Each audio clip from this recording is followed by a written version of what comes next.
the wave. Yes. While there is a moratorium, we will adjust the way you pay back your mortgage, ultimately the terms. Do you have to come in to make that adjustment? Do you have to come in and have conversations afterwards, or how does that exactly work? So as the way Rivalry is back and the stakes are sky high. This December, Jamaica's Sunshine Girls storm into London to face England's Vitality Roses in a 2-match Horizon Netball Series showdown. And we're bringing every second to you live on CVM. On Saturday, December 13 and Sunday, December 14, cheer on the Sunshine Girls as they defend their dominance. Match time, 9 a.m. 2 teams, 2 battles, 1 island. Battered but not broken. Feel the speed, the energy, the fire. Sunshine Girls versus Vitality Roses, live from the Copper Box Arena. See it happen only on CVM TV and CVMTV.com. Brought to you by Best Dressed Chicken and Water.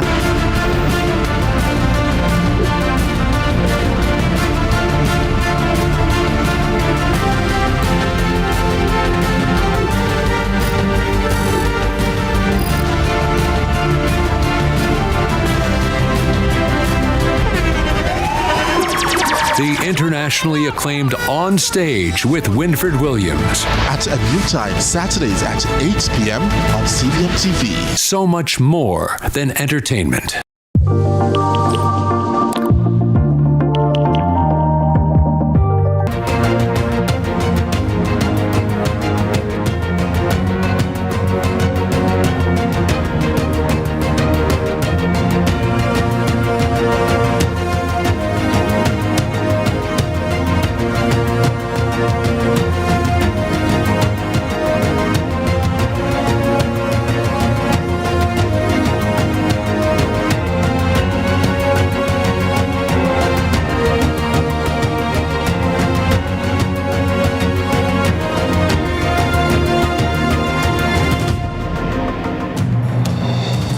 Good evening, I'm Jody Ann Quarry, and this is Lead Story. Jamaica is facing a December like no other. After Hurricane Melissa and the fallout in the Christmas party sector, we're now hearing from the government through an announcement yesterday that there will be no parties in the public and private sector. This decision is meant to prioritize disaster response and redirect resources to communities who are struggling. But tonight, we're looking at the economic impact of this move, especially on the entertainment sector, which depends heavily on December for its survival. And later, we turn to a very different crisis. There have been multiple incidents of network sabotage affecting Flow and Digicel customers nationwide. But first, let's begin with the government's announcement. This is Lead Story.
Thanks for staying with us.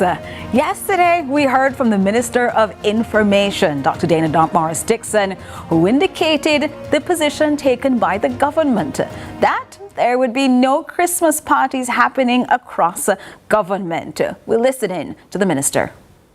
Christmas parties for government entities are off for this year. We will not be having Christmas parties.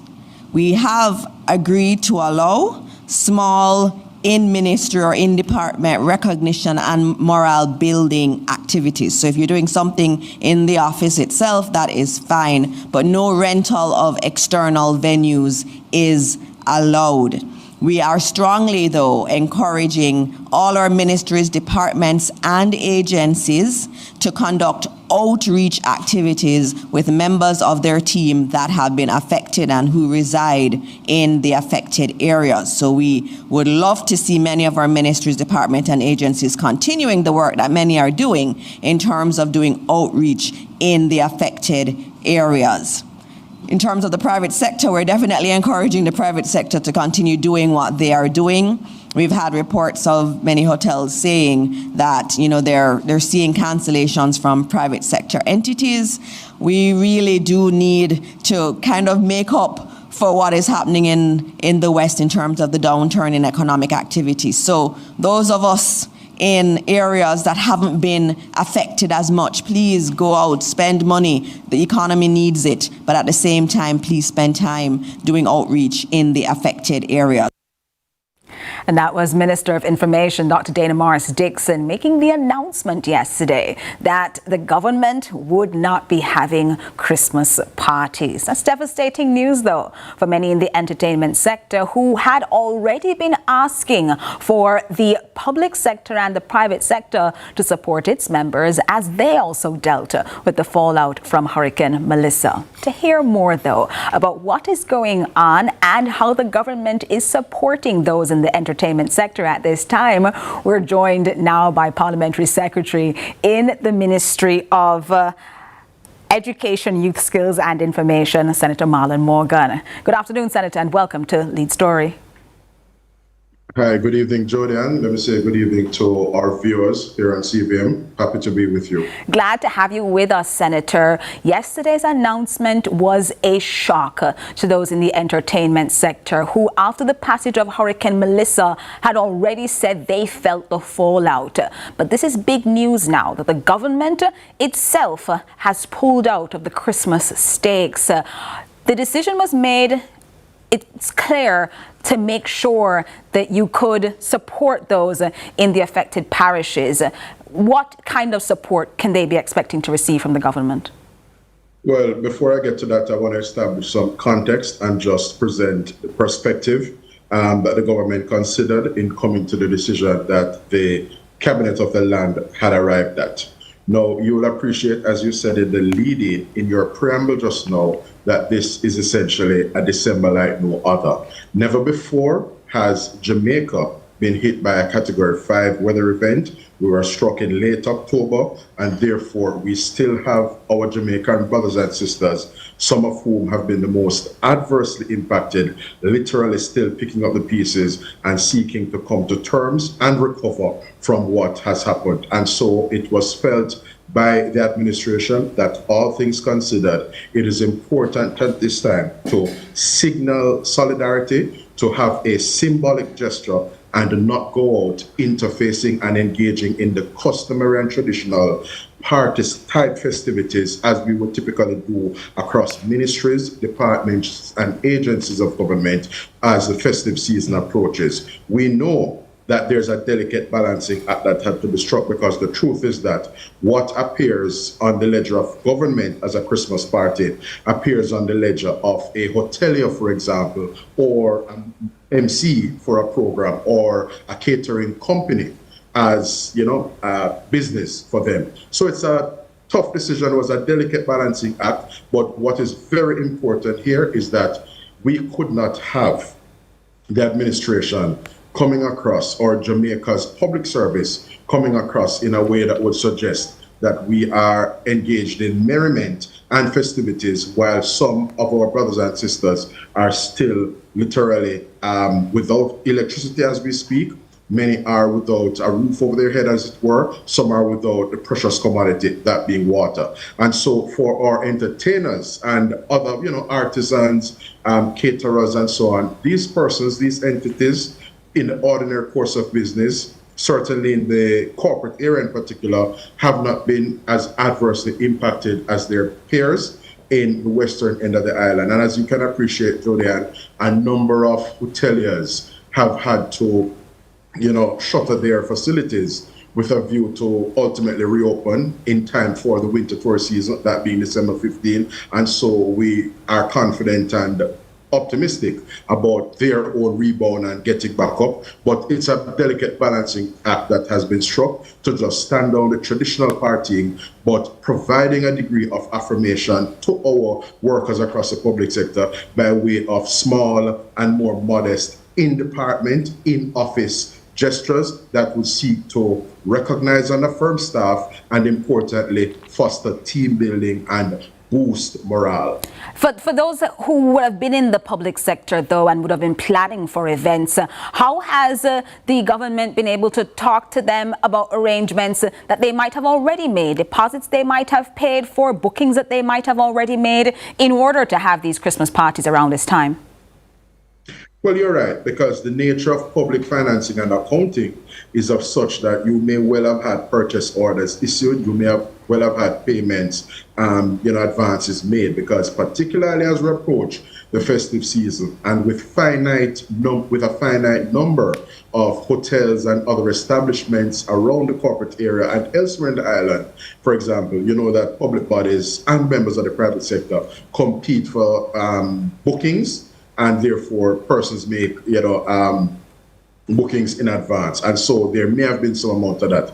What I would like to say at this juncture, however, is to appeal to, the hoteliers, caterers, and other service providers that, listen, we are at an unprecedented juncture. This is a matter that the government has had to give careful and focused consideration to, because we are seeking to stand in solidarity with Jamaicans who are suffering at this time. And it would be a bit tone deaf, it would be a bit insensitive for us to be here reveling away, whether it is in Western Jamaica or here in the corporate area or other parts of the island for that matter, to be partying up a storm and reveling away while there are Jamaicans who are, facing the vagaries of not having, an adequate roof over their head. They're subsisting on the tarpaulins for the time being. And so with that, we felt that would have been a bit tone deaf.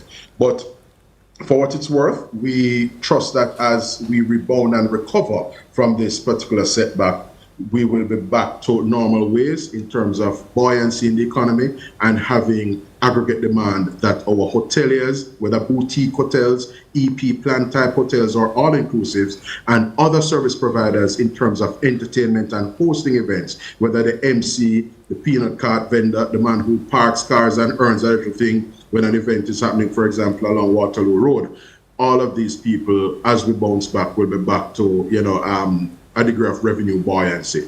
But we're just holding strain at this time. At least that's the directive to the public sector. But there are private sector entities that may still seek, Jordan, to engage in their own festivities or their own staff recognition and staff affirmation initiatives. I think that's so important. Right, I think that's so important that you've spoken about that, because you're not saying your staff in the public sector doesn't get any recognition. You're saying you're scaling down that event completely. You're making sure as well that where persons are able to support, as Minister Morris Dixon said, they do so. Support with cash and support in areas that could most use it. Parliamentary Secretary, we're completely out of time, Senator Marlon Morgan. I have to take a break. In 30 seconds. I'll tell you why in 30 seconds.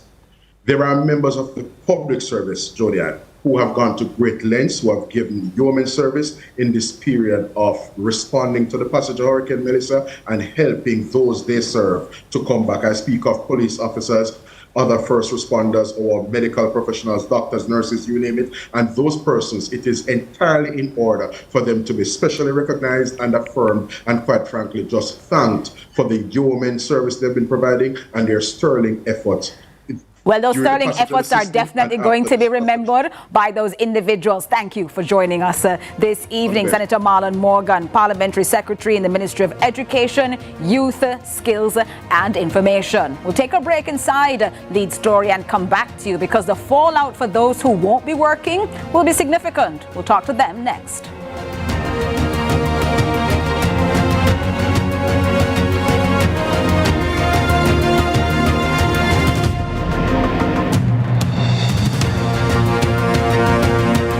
Jamaica's unemployment rate has fallen to 3.3%, down from 13.2% in 2016. Our government's continued focus on job creation is delivering real results.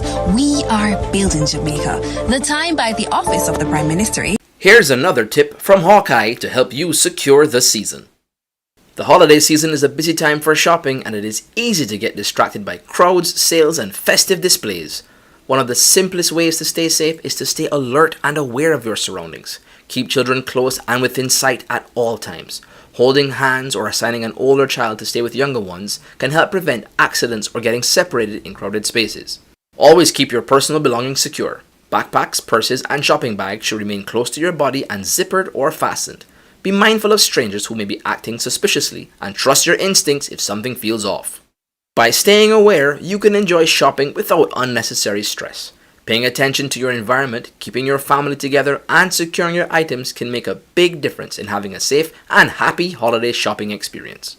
This has been your Secure the Season tip from Hawkeye. Jamaica, make we do the right thing. Here's another tip from Hawkeye to help you secure the season. The holiday season is a busy time for shopping, and it is easy to get distracted by crowds, sales, and festive displays.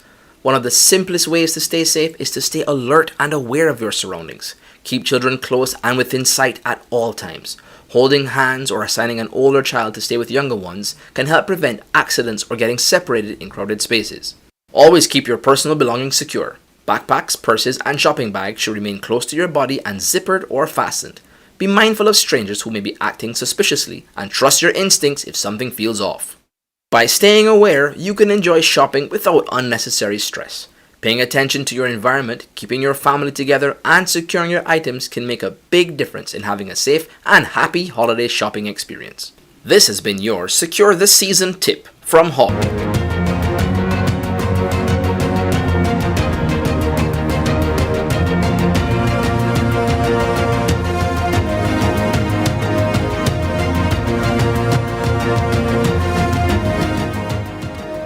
We're back talking about what happens now with a quiet Christmas on the horizon. With us in studios now we have Matthew Campbell, known as DJ Matt Camps, joining us to talk to us about what a smaller Christmas celebration looks like for those in the entertainment industry. Thanks so much for joining us, DJ Matt Camps. Thanks for having me. Matthew Campbell, you are one of those DJs who would have been working in this industry for years. What does this December look like versus December's past, where for many, this is the time of year they make the most money? Yeah, exactly. For me, for example, I mostly work during the carnival season. That's where I get a lot of my bookings, and then I have my own events as well. But December is normally where, things start to pick up, So I have corporate bookings and corporate gigs, and then, the soca events start to come back around, the carnival events, So it's looking a little bleak compared to normal. So, it definitely has, looking a little different than previous years. This is first after Hurricane Melissa. Give us a sense of what happened after October 28 when the country had to bear down now and deal with Melissa. What happened to entertainment and bookings in your area and with your colleagues? So, I operate in, Kingston and around there, and, I'll go to town here and there. But what happened immediately after is that, things like corporate bookings started to look like they're going to be canceled, and some have been canceled. And, people were kind of quiet because if you see what happened in, Western Jamaica, it's not too easy to say, oh, let's start planning as normal, let's move ahead. And, a lot of my peers in the industry, whether promoters or DJs, they're kind of looking at it like, boy, what are we doing? What can we do? Should we actually keep events? It's kind of a little hard to, move forward immediately after, So cancellations of bookings, and it's just like, how do we move forward? You don't know how corporate is thinking, you don't know how people are thinking. Was that a public perception problem, you believe? The idea that it just would look bad if we had this sort of revelry on one side of the island. There had been discussions about Christmas lights being put up on inside the unaffected parishes, with people saying half of the country has no light. It's insensitive. Do you believe that perception of lack of sensitivity impacted how entertainers and corporates might have looked and said, it just wouldn't look good if I had this sort of thing this year? Yeah, definitely. And it made a lot of people kind of be a lot more quiet than normal, so like, we're entering the season where we have 10 events per weekend, maybe even 50, and normally by this time people would have established, I'm going here and there, and the promoters would have had a lot more time to be able to promote, to push, but because of the timing of Melissa as well, you have events that would have normally been like established, like you have your early birds out, you have your this and that out, but during that time post Melissa, you had to be like, all right, let's focus on recovery, let's focus on trying to give back, let's focus on seeing what we can do to help, because it's hard to say, let's launch super early bird tickets when people rooftop blow off, you know what I mean? And it affects all of us, because a lot of us have family down there, like I have family in St. Elizabeth as well, and it's rough.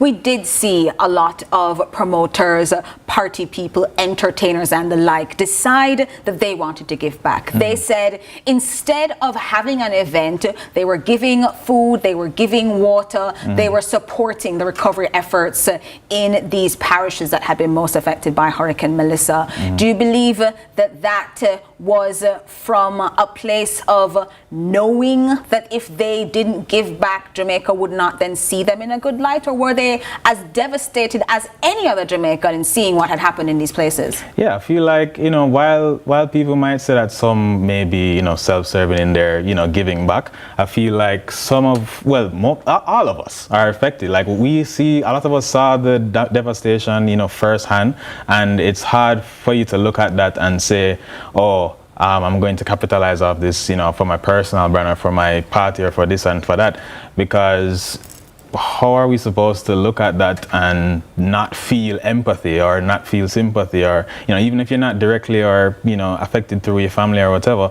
you're supposed to look at that and feel empathy as a human being. And I feel like all of us, that everybody that I'm aware of has been, has either been giving back in quiet or loudly, and we encourage everybody to do that. And it it's been good to see everybody united on a united front, to be able to give back and focus on that, yeah. This giving back, though, happens in the context where these party promoters are business people, and the very people they often serve to put on these events now have their own fiscal constraints. They might have spent money they didn't have, to prepare for Melissa, and they might not have the money to spend now to go out after. How long do you believe that entertainment might be impacted by the kind of money that Jamaicans don't have in order to give to the entertainment sector when they have to use it for more essential needs? Yeah, in terms of how long, I can't even tell, because I feel like the entertainment industry since COVID has been slowing down. And when this happens now and people want to use their personal resources to, give back in their own little ways or help out their family members in different areas, it's rough for them to do that, and sorry, I lost my train of thought, but yeah, it's really rough for them to. You can remind me of the last part of the question. So, what is it that happens when the people don't have any money now to come and support the parties? And you said the slowdown happened since COVID, so you haven't had a full recovery and bounce back. Yes, I'm back on track. Now. Yeah, so because of that, is like going into next year, like how long it might be affecting us. I forecast it might affect us straight into next year's summer. And I feel like, like especially going into December and like the carnival season, it's going to affect us in a big way. Even like, two of the major carnival brands or bands, they had to push back their carnival, their band launch, and some, I don't know if they had to scale back or what the case may be, but they had to push back based on that. And when you have eyes looking from foreign, which is where most of the patrons for Carnival Day and stuff and Carnival Week come for, they're going to be watching that and saying, should we be coming, and, you know, all that. And they might have pressures as well, helping their family and friends here in Jamaica and deciding that the money they spend could go elsewhere. Let's talk as well about those who might be impacted, because we just heard for a moment ago Senator Marlon Morgan talking about not having government parties. They're not being private sector parties. But a party isn't just a DJ. A party is the bar people. It's the lighting people. It's all these other people who depend, especially during Christmas, especially the side jobs, to pack as much money as they can into their little kitty banks in order to then make it for the rest of the year. How are these people affected? You know, even up to yesterday, the security company that I normally use, the boss called me like, hey, you forget we are, you know, or what's happening or whatever, you know, just to see, you know, what's happening if I'm keeping any events for the Christmas season, because I can tell, you know, well, everybody's affected. So for him, he's calling me just to see, you know, if I'm doing anything. And I'm sure that everybody in terms of bartenders, you know, every little hustler, everybody that's, you know, MC, whatever the case may be, everybody is affected. So, you know, people are trying to see what they can do to, you know, make up for lost income, you know, or even come together here and there. Yeah. So we have here Carlton Davey, a party promoter with SANS, who is online on Zoom with us as well, talking to us about some of the fallout. Let me pull you in here, because this discussion about all the people who are impacted is certainly one that a party promoter as well, just like we have Matt Camps here in studio with us, will be able to shed light on. Help us. Who are all the people that you are not seeing in the conversation when we talk about those who would be impacted by parties no longer taking place over the Christmas season? Well, thanks for having me. That's a very, very good question and statement, to be honest. First of all, we have to basically respect the fact that events, right? Events are, it's a business. And remember that an event planner / party promoter has a family to feed. He also has staff, for example, the bottle girls, the bar staff, the security guards, even someone as Matt Camps.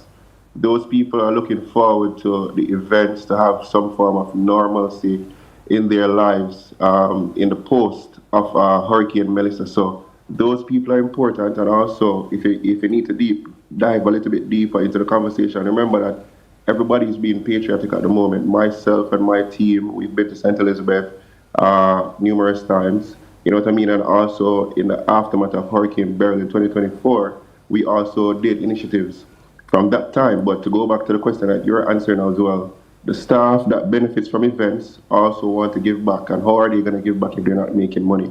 You know what I mean? And how are we, the event planners / promoters, are going to give back to help Jamaica as a whole if we're not doing our events? Because it's our business, you know? Just like how KFC and McDonald's are, any other restaurant will be open on any given day of the week. We have to go ahead and do our businesses. This is a stressful time, though, for many people, as you are now looking at the shutdowns. Let me ask you the question I asked Matt Camps. You have about 30 seconds to answer, which is, how long do you think this is going to last? Because this is against a backdrop of you not fully recovering after COVID, now having to deal with 2 hurricanes in 2 years back to back. Persons might just not have money. How long do you think this might impact the entertainment sector? I mean, the entertainment sector we're very strong. We're Jamaicans, we're strong as well. And if you track back to even COVID, we were down for like 2 years and a half, you know, and then now we went through Beryl, it wasn't so bad.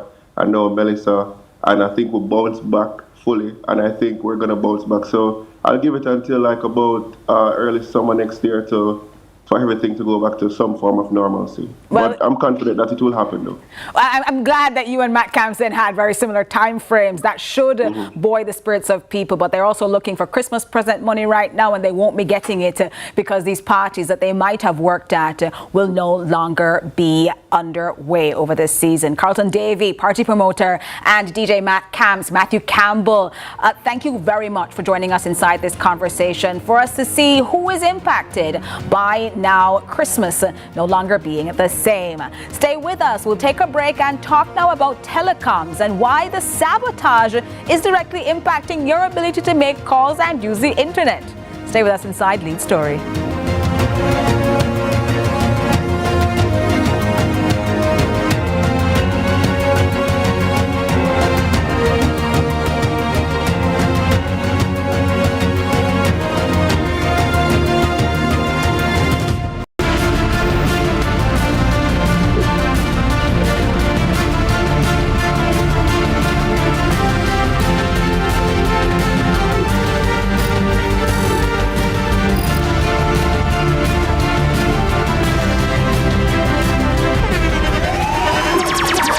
internationally acclaimed On Stage with Winfred Williams. At a new time, Saturdays at 8 p.m. on CVM TV. So much more than entertainment. Jamaica, make we do the right thing. Make we live good today for a better tomorrow. Talk it out, don't fight it out. The time by the Ministry of National Security is 6:30. We want a piece for Jamaica. Yeah. Yo, what are you? Oh man, none of that. No, brother, no man. You see you ever play ref? No big game, yeah, but I look a bad game. No, I said, place when you come from, brother, I want to live good, man. I want to live good, brethren. No shake on, I can play a little bad, brethren. Really have to shake on? Yeah, man, and no badness, brethren. Just live good, man. Come together and make the violence done.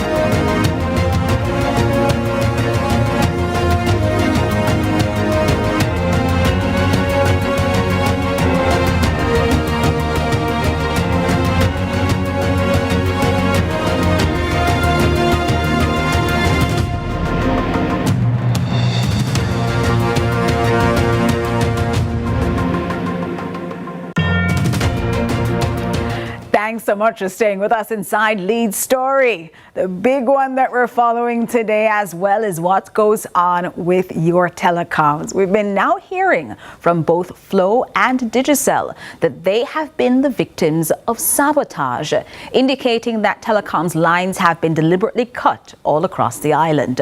We have invited Flow in to speak with us today, and they're unable to join us live, but we'll take some footage that we got with them earlier today, as well as us speaking now live inside Lead Story with the CEO of Digicel inside our studios, Stephen Murad. Good afternoon, Stephen Murad, and welcome. Hey Jodie and hello Jamaica. Hope everybody's well. Thanks so much for joining us and being part of the show. We are hearing about these incidents of fiber or copper cuts that you have indicated have been happening over maybe the last year, but we've certainly been seeing a lot of it over the past few months. Where has this been happening? Hey Jodie, so it's not a new conundrum, unfortunately, for us in Jamaica. This has been going on for decades, so it's definitely not a new thing. And certainly I've been quite vocal for the last, probably at least the last 3 years in particular, as we've seen an increase, and that would obviously, as you'd recall, is before Hurricane Beryl. And I'll probably just stress it into a couple of areas for the viewers to think about. So you have the mobile towers, and you have everything that powers the mobile towers. So you have commercial power. Obviously, if the commercial power goes, could be through a natural disaster like we've just been through Hurricane Melissa, or some activity that JPS has to do on a control basis. So we would have generators, which would be powered by diesel, and we have lithium batteries also as well. We've seen attacks on both stealing of lithium batteries and of fuel in particular from the generators. They also sometimes get frustrated by our security measures and through their actions would then damage or destroy those generators or steal the batteries as well. So that ensures that the tower cannot operate. Then, as you rightly touched on as well, so Digicel operates a full fibre network, which in essence is just glass and light. But sabotage on those in terms of cutting them either intentionally, looking for something, generally people are looking for something that they can sell, or intentional sabotage to take the networks down. What we've also seen on a heightened basis is attacks on our underground network. So I would have spoke at length many times talking about the overhead network, which runs along the JPS poles. So you see the cables that run along it, and we've had damage and attacks on those. But also in the last couple of weeks, both Digicel and Flow have had attacks, intentional vandalism attacks here in Kingston on our underground network. So people are intentionally going underground at particular points around the central business district, if I can, and intentionally chopping the fibre cables, which takes residential customers down on both mobile and the home internet, but also takes businesses down. So commerce, could be government, it could be every mom and pop shop to gas station to banks, anybody will be taken down by those services. So it has a huge Stephen impact, Murat, let me interrupt you there for a second, because what you're explaining to us is a thing of horror, that people are making sure that Jamaicans at a time of national crisis cannot be connected. So first talk to us about those overhead lines, because you're saying that people are intentionally cutting into them or interfering with the generating capacity, whether it is through commercial generating like JPS or your batteries there. Is there any way for you to secure these premises? Put grills around it, perhaps, something that tells them hands off, don't come here anymore. Absolutely, Jolyon. So we use a lot of security measures. Some things, obviously I wouldn't go into because, they need to be kept confidential for obvious reasons. We dip the diesel. So our diesel is dipped with a particular colour. So if you are caught, the JCF officers know that diesel does not belong to you, and that's Digicel's diesel. And we have a reciprocal agreement. Flow will dip the diesel a particular colour as well. So we do lots of things. And again, I'll touch on sometimes those security measures are good, that they will get so fraught and frustrated that they will vandalise the network. So they'll damage it because they weren't able to get the things that they actually came for now to potentially sell. Exactly. The sheer frustration, they'll just rip it to bits. So that becomes a longer job. It becomes completely inoperable. And we have to go, sometimes, Jodie, and we've had to replace the generator. They've got that frustrated and vandalised it so much. We have to put a new generator in because from a customer perspective, I just want to keep customers connected.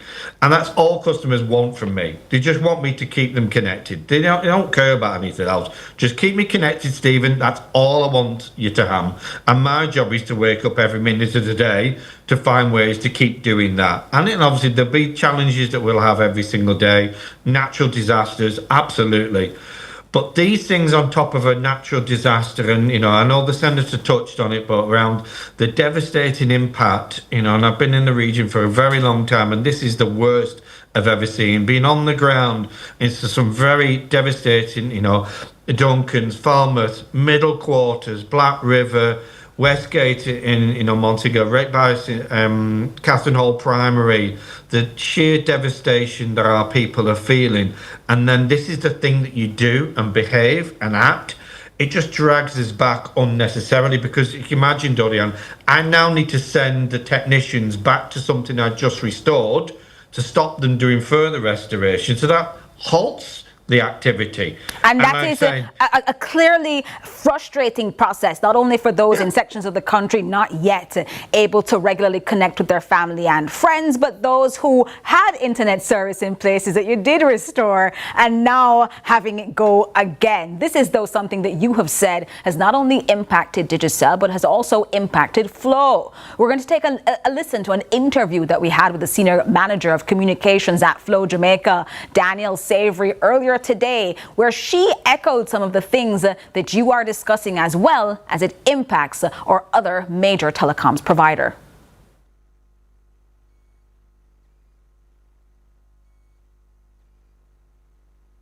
Of widespread vandalism targeting Flow's network infrastructure has raised serious concerns about the stability of Jamaica's communication systems and the impact on customers, businesses and critical services. From damaged lines to disrupted internet and phone services, thousands of households have been affected, with emergency response teams, schools and businesses feeling the impact most severely. So what exactly happened? How long will restoration take? And what is being done to prevent these attacks from happening again? Joining us now to discuss this issue is Danielle Savory, who's the Senior Manager of Communications at Flow Jamaica. Thanks so much for being here with us, Ms. Savory. Thank you for having me. So to begin, can you explain the nature and the extent of the vandalism to Flow's network? What exactly was damaged and which areas were most affected?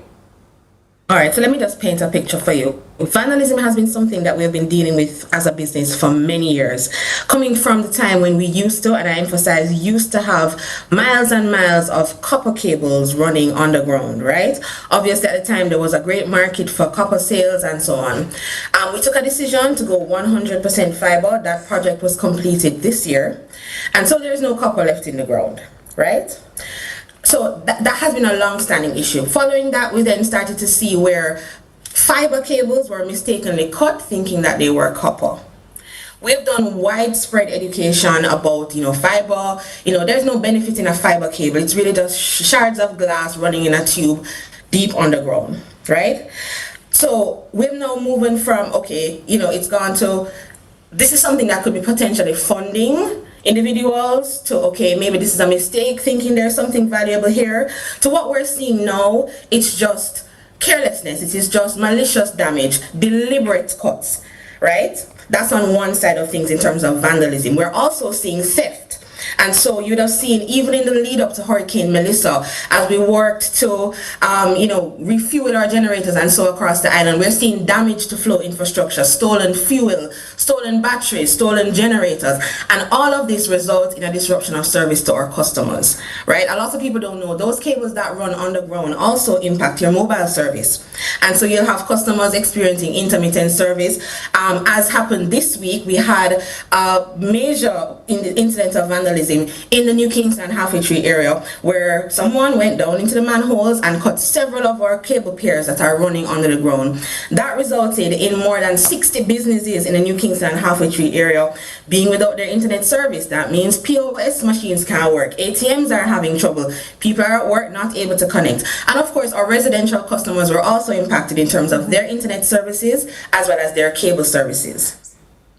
So this is something that Flow's manager of communications, Daniel Savory, was able to explain to us earlier today. We have CEO of Digicel Live on with us inside Lead Story, Stephen Murad. Having now heard both telecoms providers indicate this absolute struggle that you have to deal with, what does it then mean to you to have people effectively cutting you off, saying, why don't I have the services that I have paid for? Why don't I have the things that I'm expecting? And especially as more and more people have been working at home, this has had a serious impact on businesses. What do you do when you have to explain that criminals have made your job more difficult? I think, Jordan, the first thing I think of it in twofold. One is the sheer frustration on people, and my first job, apologise and fix quickly. I cannot for 1 second allow, and I used these words at Parliament a couple of weeks ago, the mindless minority, because everyday Jamaicans, the majority of the population, would never think to do something as foolish as this. And I think that frustration, bubbles over. So my job is to apologise. I'm really sorry. Let me go and fix it quickly. I won't let them beat us at all whatsoever. And I know Danielle just touched on that there. But I think the other piece I want to stress is, think about it in the most extreme circumstance. Can you imagine somebody trying to ring the emergency services and cannot use the most simplistic thing to pick up the phone and say, I need help, because some mindless individual or individuals have severed the cables? That could be devastating. That could be devastating to families. That could be devastating if you need the police or the fire brigade to come to you immediately. These are the sorts of things that we want to then deep dive in after the break as we continue our conversation about telecoms vandalism here inside Lead Story.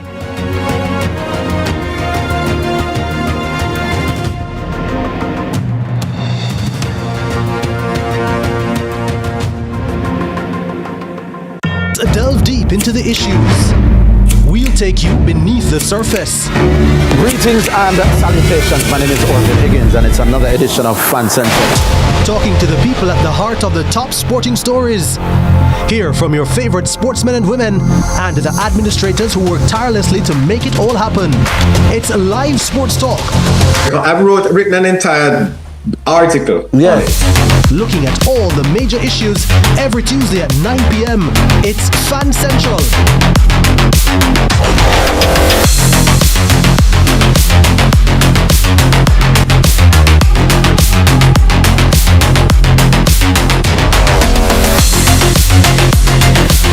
Visit VC's Electrical Sales today at 21 Mannings Hill Road, Kingston 8. Come see why VC's Electrical Sales is your go-to for quality electrical supplies at great prices. Check our website to see a sample of our products or call us for the full inventory at 876-622-9800. VC's Electrical Sales, also known as VC's Electrical Depot.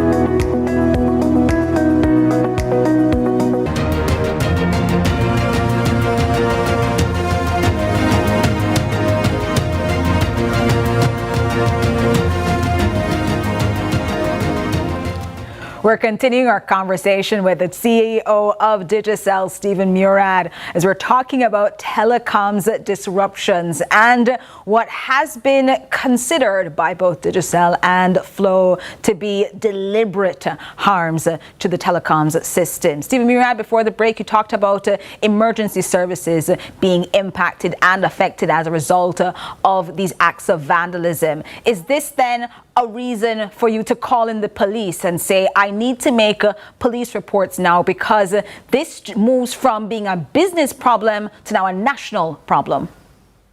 Thanks, Jordan. So I can assure not just yourself, but the public, every single incident is reported to the police.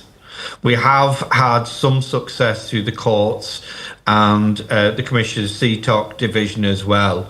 Around prosecutions, and we will not stop doing that.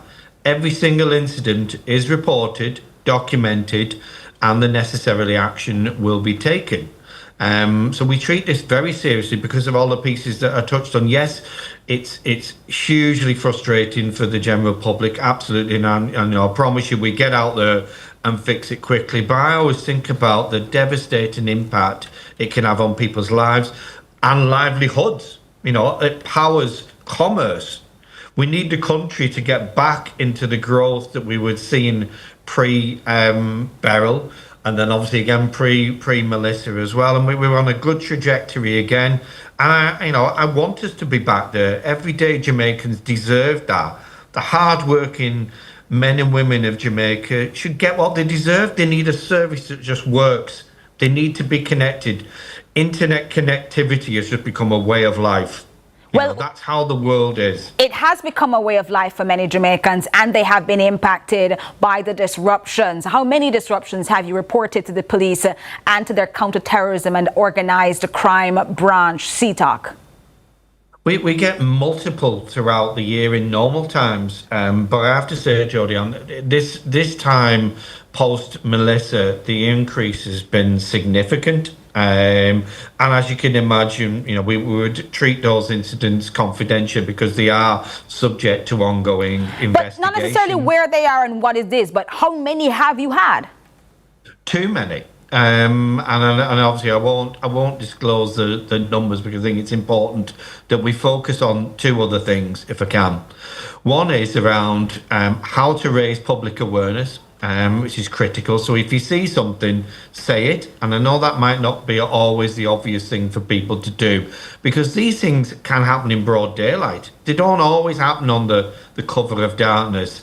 So please, if you see something, say it, call the police and report it. I think that's really important. So we need the community action, Jodie, if I can use that phrase. I think that's really important. But also I think there's a society piece as well.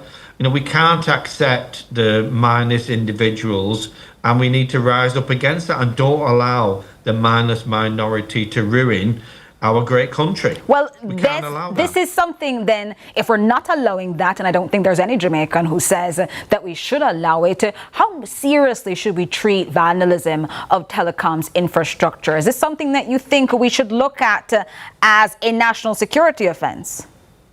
We've actually, so I think it's a great question, Jordan, but certainly the last few years as I started the show, we've been talking about, so there's been legislation tabled with the government and the lawmakers, and obviously we'll keep pushing for those increases or penal punishments to be befit the crime. And I think it is a national problem and should be treated as such because it is, you could almost call it domestic terrorism, and it should be treated as such. And clearly I'm not an expert in what the punishment or length of the crime or fines should be. My job is to ensure I provide the right information to enable governments or lawmakers to deal with those things. And I just want action. This is not a new conundrum as it has started. I know my colleague Danielle would have talked about also. This is a decades-old problem, and we need to do something about it. And clearly, I don't think any Jamaican wants this to happen, but we need the support of the public. If you see it, say it. This makes it very, very serious then, because the first half of the show was about culture. The second half of the show is one about communication. And this is a post-Melissa time where maintaining and preserving culture and allowing for communication are critical. This is something that really affects the kind and quality of lives that people can have here in Jamaica. What is it that you want the government to look at? Because you did speak about these sorts of pieces of legislation. You have the Telecommunications Act, Malicious Injury to Property Act, the Cyber Crimes Act that could beef up offences that made it so that persons don't consider going after telecoms infrastructure. Is that what you want to see now strengthened? I think there's two things, Jodianne. So I think we have the acts in place. It's what is the punishment level enough that will stop people thinking about it, because generally prevention is better. Then there's a societal piece, which is around the education around there are much better ways to make a living, earn your wage, but also protect the society that they live and operate in Jamaica. I know your colleagues were on talking about the entertainment industry. Those entertainment industries need the internet to work. All of those shows that we'll have on when it's Carnival, they all need the internet to work and operate in. They're all critical for the economy to work. So I'd love to see the punishment be more fitting of the crime. And again, those things have been tabled with the lawmakers. I'd love to see that. But also I think there's a society educational piece, and we understand the part we play. So we're always pushing out messages around, Danielle talked about it. It's lighting glass. It has no residual value for stealing it, chopping it. That's the cable infrastructure, Jodianne, that I'm talking about there. And that for many people, especially since Daniel Savory explained that the copper that persons might formerly have believed would have been existing is no longer what you're using. You're using now primarily fiber cables. So there's no purpose for persons going after that. But let's deal with two big things. One, how do they know where the underground cables are? Because for some people, it sounds like it might be a conspiracy, that somebody inside the organizations now is directing the criminals to these places to commit these acts of sabotage. How do you respond to that? So it is, I'll be honest, it's actually quite rare that the underground cables generally get targeted, but we've seen that in the last 2 weeks, both our colleagues, Flo and ourselves. They are metallic manhole covers all around the corporate area as well. So, and people are intent on wanting to do an acts and vandalism. Again, those people are doing this in observation of other people. And I would stress again that, if you see something, say it. If you see something suspicious, then call it out, call the JCF, let them deal with it. So those things are out there, but predominantly most of the damage, Jodianne, is actually done to the cables, which are obviously overground, which are very easy to spot. People see a black cable and might think maybe there's some copper in there, and I want to shop it and find some value in there. But Digital's never operated in a copper environment. We've only ever had a full fibre network, so we've only had light and glass on there. So there is nothing in the Digital network for them to steal on the cables either as well. And how do you respond to those who say you've been providing poor service before Hurricane Melissa, you're just now blaming Melissa for the poor service that's happening afterwards, with individuals saying, listen, you've blamed these vandals for so much, they might as well be responsible for all the ills and woes at the telecoms company. How do you respond to that? I think the fact that I've come on to your show not looking for sympathy, I come here to tell you straight how it is. every operator, around the world, every business around the world will always be looking to improve on their service, and not one radio or TV show or social media post am I looking for sympathy. This is not about making excuse for poor service, and I think when you say service, you mean around the signal quality or the internet capabilities, and that's not what I'm here for. I'm here to tell you straight that those things will stop us providing connectivity to the people that deserve it, and that's everyday Jamaicans. I'm not looking for sympathy from anybody. I'm here to highlight that this is a national problem and we need action, and we need it now.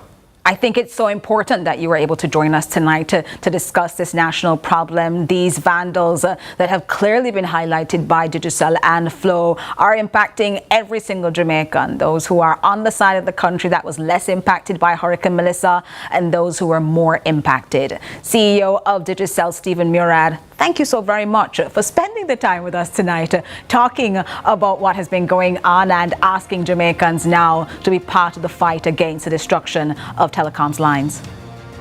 Thanks, Jodian. Thanks to everybody. Tonight, we saw two vulnerabilities laid bare: our cultural economy and our digital infrastructure. Entertainment is more than a party. It's a livelihood, community, and joy. And as you saw a moment ago, our telecoms networks are more than technology. They're a national lifeline. So, inside Lead Story today, we've brought you those big stories, and we'll continue to bring you more. This is all we have for you today, though. I'm Jody Ann Quarry. Thanks for watching.